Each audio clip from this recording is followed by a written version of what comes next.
कमलाकुचूचुककुङ्कमतो नियतारुणितातुलनीलतनो कमलायतलोचनलोकपते विजयी भव वेङ्कटशैलपते सचतुर्मुख षण्मुख पञ्चमुख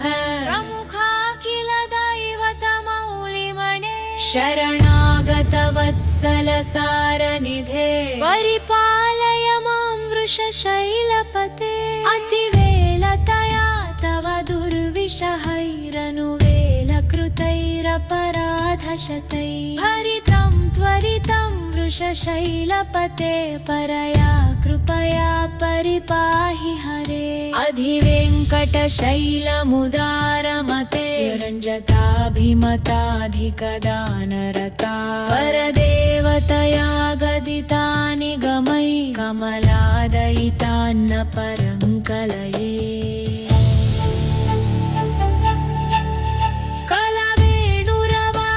कलवेणुरवावशगोपवधू शतकोटिवृतात् स्मरकोटिसमात् प्रतिपल्लविकाभिमतात् सुखदात् वसुदेवसुतान्न परङ्कलये अभिरामगुणाकरदाशरथे जगदेकधनुर्धरधीरमते रघुनायक राम रमेश विभो वरदो भव देवदयाजलधे अवनीतनया कमनीयकरं रजनीकरचारुमुखाम्बुरुहं रजनीचरराजतमो मिहिरं महनीयमहं रघुराममये सुमुखं सुहृदं सुलभं सुखदं स्वनुजं च सुकायममोघशरम् अपहाय रघुद्वयमन्यमहं न कथञ्चन कञ्चन जातु भजे विना वेङ्कटेशं ननाथो ननाथः सदा वेङ्कटेशं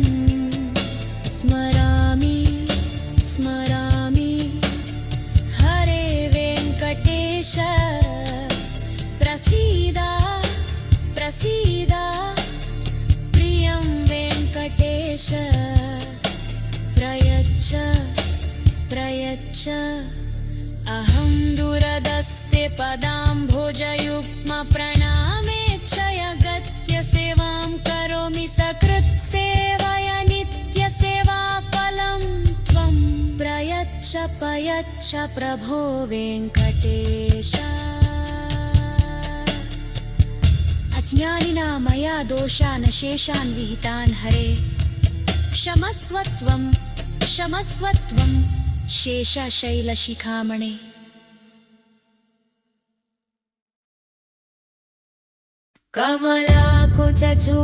कमलाकुचूचुककुङ्कमतो नियतारुणितातुलनीलतनो कमलायतलोचनलोकपते विजयी भव वेङ्कटशैलपते सचतुर्मुख षण्मुख पञ्चमुख प्रमुखाखिल दैवतमौलिमणे शरणागत वत्सल सारनिधे परिपालय मां वृषशैलपते अतिवेलतया तव दुर्विषहैरनुवेलकृतैरपराधशतैः हरितं त्वरितं वृषशैलपते परया कृपया परिपाहि हरे अधिवेङ्कटशैलमुदारमते रञ्जताभिमताधिकदानरता परदेवतया गदितानि गमै कमलादयितान्न परङ्कलये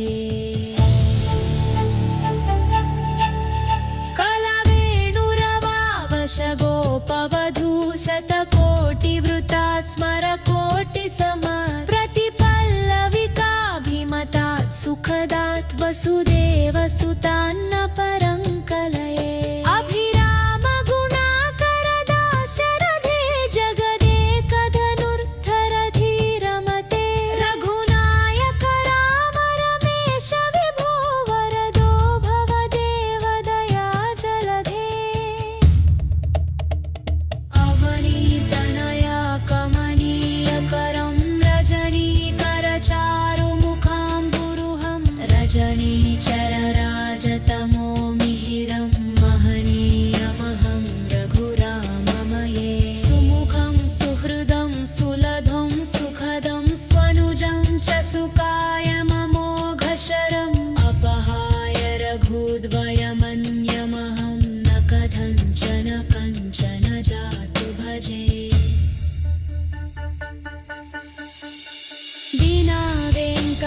वेङ्कटेशं ननाथो ननाथः सदा वेङ्कटेशं स्मरामि स्मरामि हरे वेङ्कटेश प्रसीद प्रसीद प्रियं वेङ्कटेश प्रयच्छ प्रयच्छ अहं दुरदस्ते पदाम्भोजयुग्मप्रणामेच्छयगत्य सेवां करोमि सकृत्सेवया नित्यसेवाफलं त्वं प्रयच्छ प्रयच्छ प्रभो वेङ्कटेश अज्ञानिना मया दोषान् शेषान् विहितान् हरे क्षमस्व त्वं शेषशैलशिखामणे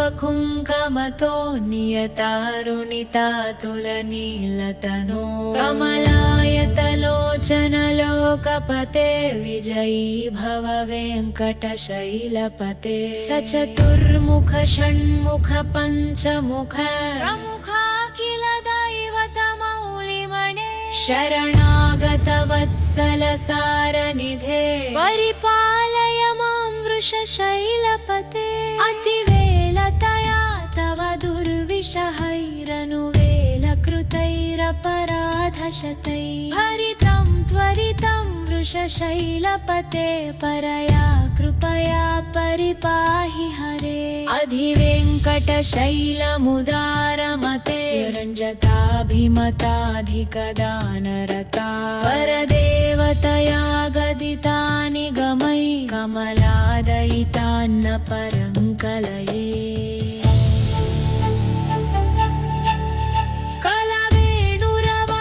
कलवेणुरवावशगोपवधू शतकोटिवृतात् स्मरकोटिसमा प्रतिपल्लविकाभिमतात् सुखदात् वसुदेवसुतान्न परङ्कलये अभिरामगुणाकरदाशरथे जगदेकधनुर्धरधीरमते रघुनायक राम रमेश विभो वरदो भवदेवदया जलधे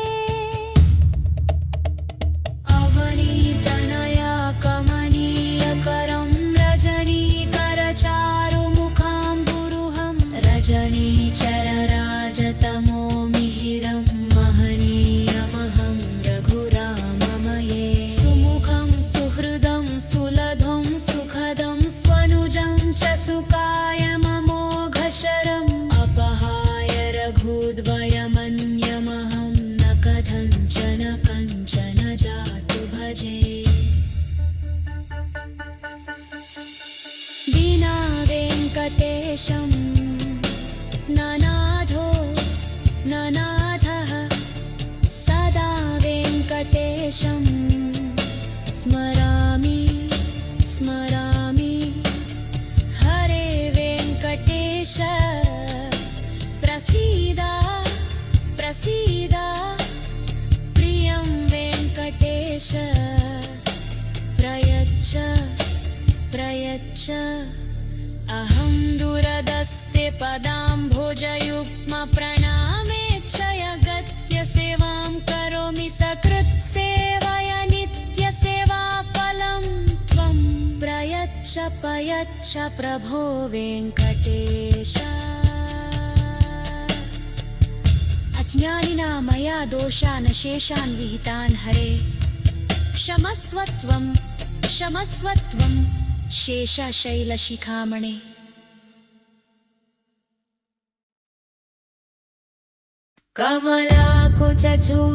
कमलाकुचूचुककुङ्कमतो नियतारुणितातुलनीलतनो कमलायतलोचनलोकपते विजयी भव वेङ्कटशैलपते सचतुर्मुख षण्मुख पञ्चमुख प्रमुखा किल दैवतमौलिमणे शरणागतवत्सलसारनिधे परिपालय मां वृषशैलपते अतिवेलतया तव दुर्विषहैरनुवेलकृतैरपराधशतैः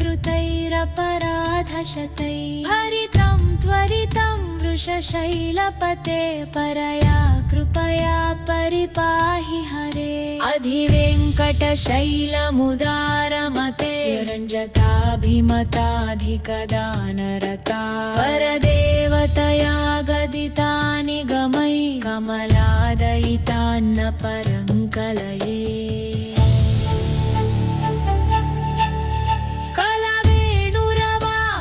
गोपवधू शतकोटिवृतात् स्मरकोटिसमात् प्रतिपल्लविकाभिमतात् सुखदात् वसुदेवसुतान्न परङ्कलये अभिराम गुणाकरदाशरथे जगदेकधनुर्धरधीरमते रघुनायक राम रमेश विभो वरदो भवदेव दया जलधे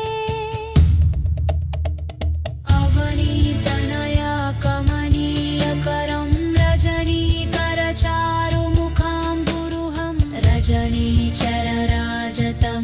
मिहिरं महनीयमहं रघुराममये सुमुखं सुहृदं सुलभं सुखदं स्वनुजं च सुकायममोघशरम् अपहाय रघुद्वयमन्यमहं न कथञ्चन कञ्चन जातु भजे विना वेङ्कटेशं ननाथो ननाथः सदा वेङ्कटेशं स्मरामि स्मरामि हरे वेङ्कटेश प्रसीद प्रसीद प्रियं वेङ्कटेश प्रयच्छ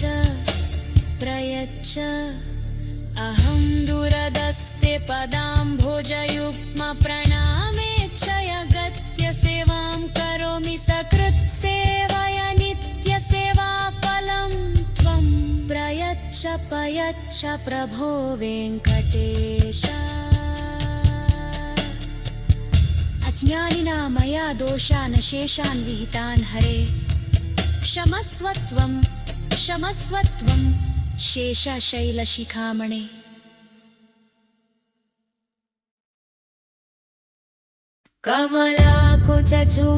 कमलाकुचूचुककुङ्कमतो नियतारुणितातुलनीलतनो कमलायतलोचनलोकपते विजयी भव वेङ्कटशैलपते सचतुर्मुख षण्मुख पञ्चमुख प्रमुखाखिल दैवतमौलिमणे शरणागतवत्सलसारनिधे परिपालय मां वृषशैलपते अतिवेलतया तव दुर्विषहैरनुवेलकृतैरपराधशतैः हरितं त्वरितं वृषशैलपते परया कृपया परिपाहि हरे अधिवेङ्कटशैलमुदारमते रञ्जताभिमताधिकदानरता परदेवतया गदितानि गमै कमलादयितान्न परङ्कलये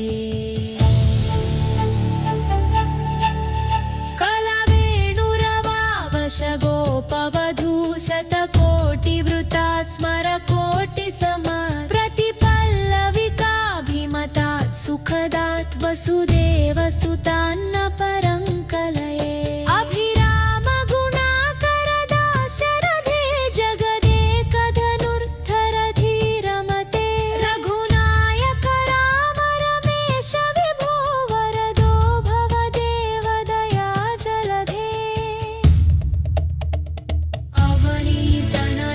कमनीयकरं रजनीकरचारुमुखाम्बुरुहं रजनीचरराजतमो मिहिरं महनीयमहं रघुराममये सुमुखं सुहृदं सुलभं सुखदं स्वनुजं च सुकायममोघशरम् अपहाय रघुद्वयमन्यमहं न कथञ्चन कञ्चन जातु भजे विना वेङ्कटेशं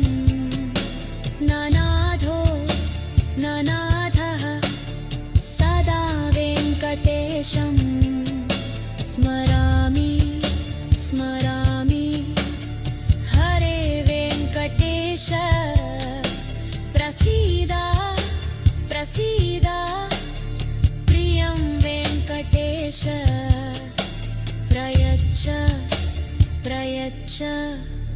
अहं दूरदस्ते पदाम्भोजयुग्मप्रणामेच्छयगत्य सेवां करोमि सकृत्सेवया नित्यसेवाफलं त्वं प्रयच्छ प्रयच्छ प्रभो वेङ्कटेश अज्ञानिना मया दोषान् शेषान् विहितान् हरे क्षमस्व त्वं शेषशैलशिखामणे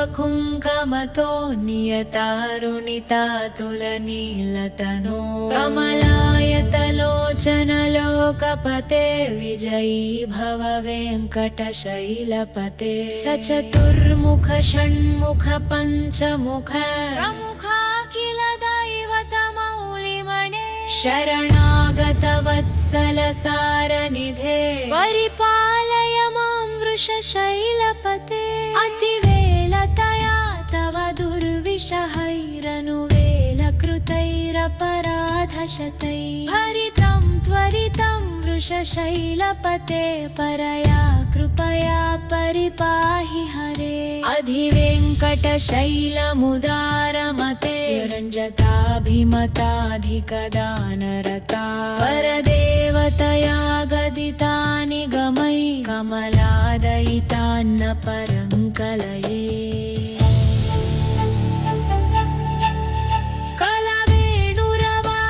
कलवेणुरवावशगोपवधू शतकोटिवृतात् स्मरकोटिसमात् प्रतिपल्लविकाभिमतात् सुखदात् वसुदेवसुतान्न परङ्कलये अभिरामगुणाकरदाशरथे जगदेकधनुर्धरधीरमते रघुनायक राम रमेश विभो वरदो भवदेवदया जलधे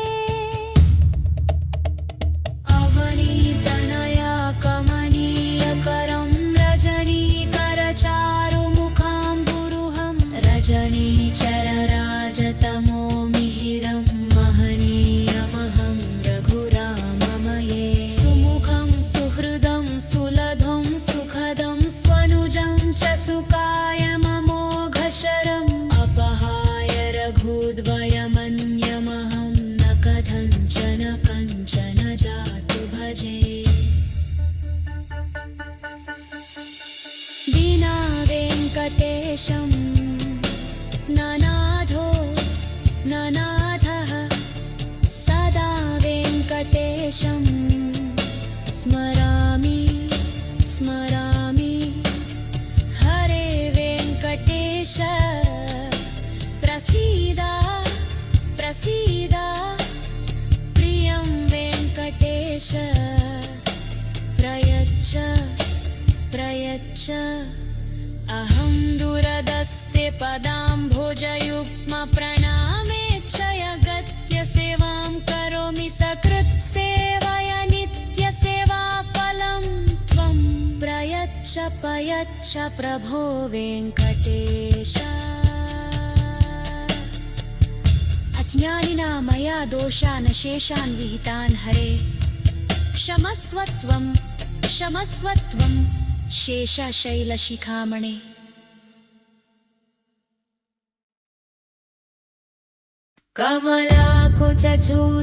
कमलाकुचूचुककुङ्कमतो नियतारुणितातुलनीलतनो कमलायतलोचनलोकपते विजयी भव वेङ्कटशैलपते सचतुर्मुख षण्मुख पञ्चमुख प्रमुखाखिल दैवतमौलिमणे शरणागतवत्सलसारनिधे परिपालय मां वृषशैलपते अतिवेलतया तव दुर्विषहैरनुवेलकृतैरपराधशतैः हरितं त्वरितं वृषशैलपते परया कृपया परिपाहि हरे अधिवेङ्कटशैलमुदारमते रञ्जताभिमताधिकदानरता परदेवतया गदितानि गमै कमलादयितान्न परङ्कलये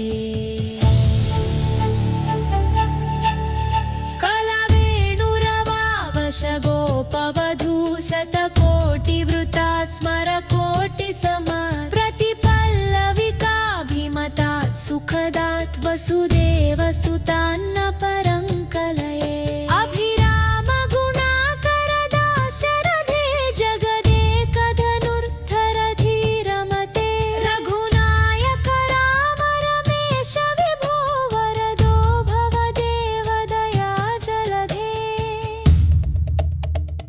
अवनीतनया कमनीयकरं रजनीकरचारुमुखाम्बुरुहं रजनीचरराजतमो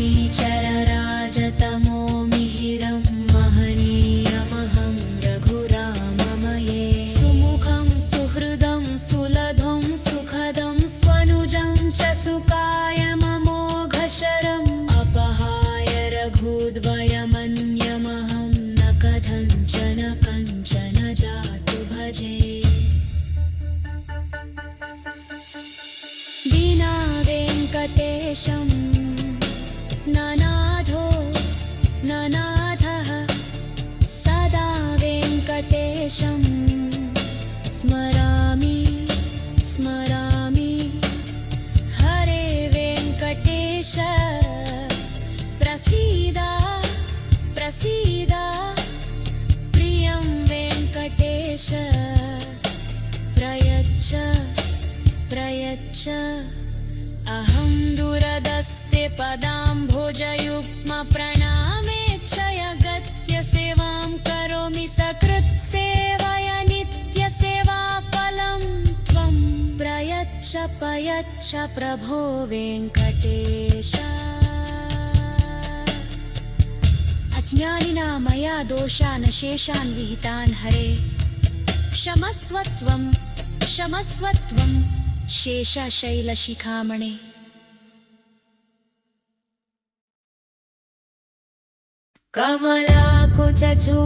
कमलाकुचूचुककुङ्कमतो नियतारुणितातुलनीलतनो कमलायतलोचनलोकपते विजयी भव वेङ्कटशैलपते सचतुर्मुख षण्मुख पञ्चमुख प्रमुखाखिल दैवतमौलिमणे शरणागतवत्सलसारनिधे परिपालय मां वृषशैलपते अतिवेलतया तव दुर्विषहैरनुवेलकृतैरपराधशतैः हरितं त्वरितं वृषशैलपते परया कृपया परिपाहि हरे अधिवेङ्कटशैलमुदारमते रञ्जताभिमताधिकदानरता परदेवतया गदितानि गमै कमलादयितान्न परङ्कलये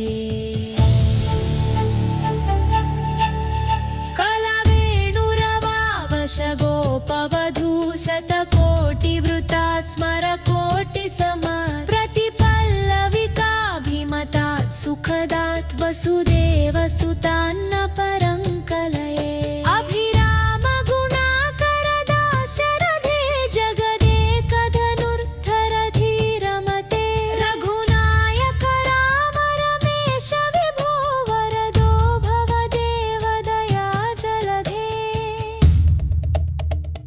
अवनीतनया कमनीयकरं रजनीकरचारुमुखाम्बुरुहं रजनीचरराजतमो मिहिरं महनीयमहं रघुराममये सुमुखं सुहृदं सुलभं सुखदं स्वनुजं च सुकायममोघशरम् अपहाय रघुद्वयमन्यमहं न कथञ्चन कञ्चन जातु भजे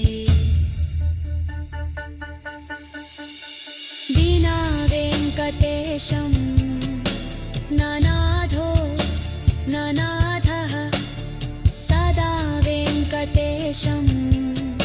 स्मरामि स्मरामि हरे वेङ्कटेश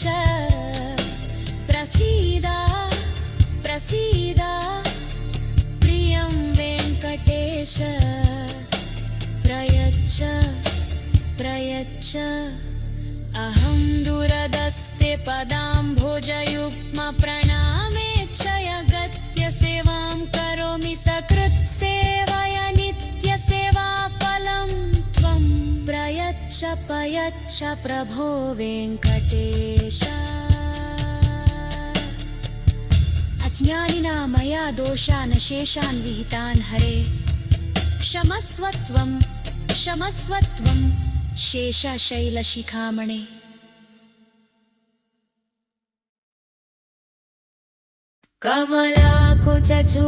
कमलाकुचूचुककुङ्कमतो नियतारुणितातुलनीलतनो कमलायतलोचनलोकपते विजयी भव वेङ्कटशैलपते सचतुर्मुख षण्मुख पञ्चमुख प्रमुखा किल दैवतमौलिमणे शरणागतवत्सलसारनिधे परिपालय मां वृषशैलपते अतिवेलतया तव दुर्विषहैरनुवेलकृतैरपराधशतैः हरितं त्वरितं वृषशैलपते परया कृपया परिपाहि हरे अधिवेङ्कटशैलमुदारमते रञ्जताभिमताधिकदानरता परदेवतया गदितानि गमै कमलादयितान्न परङ्कलये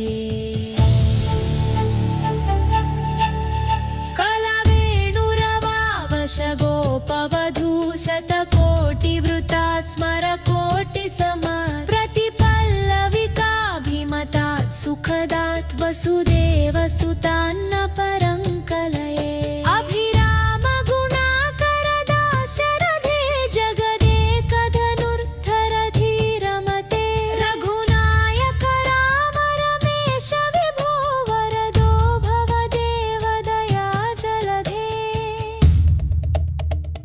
अवनीतनया कमनीयकरं रजनीकरचारुमुखाम्बुरुहं रजनीचरराजतमो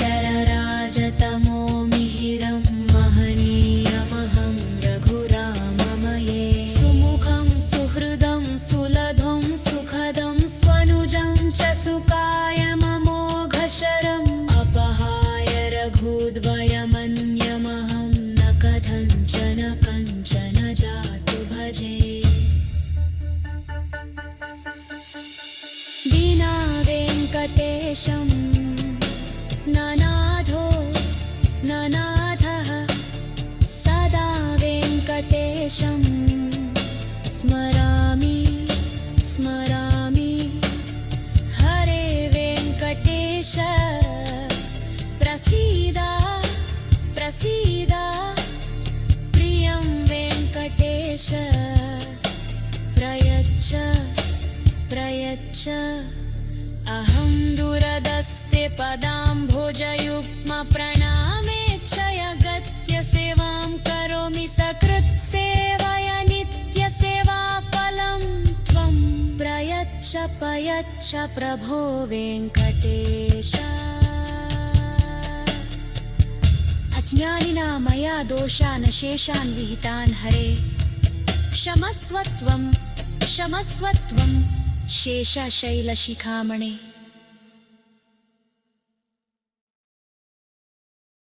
कमलाकुचूचुककुङ्कमतो नियतारुणितातुलनीलतनो कमलायतलोचनलोकपते विजयी भव वेङ्कटशैलपते सचतुर्मुख षण्मुख पञ्चमुख प्रमुखा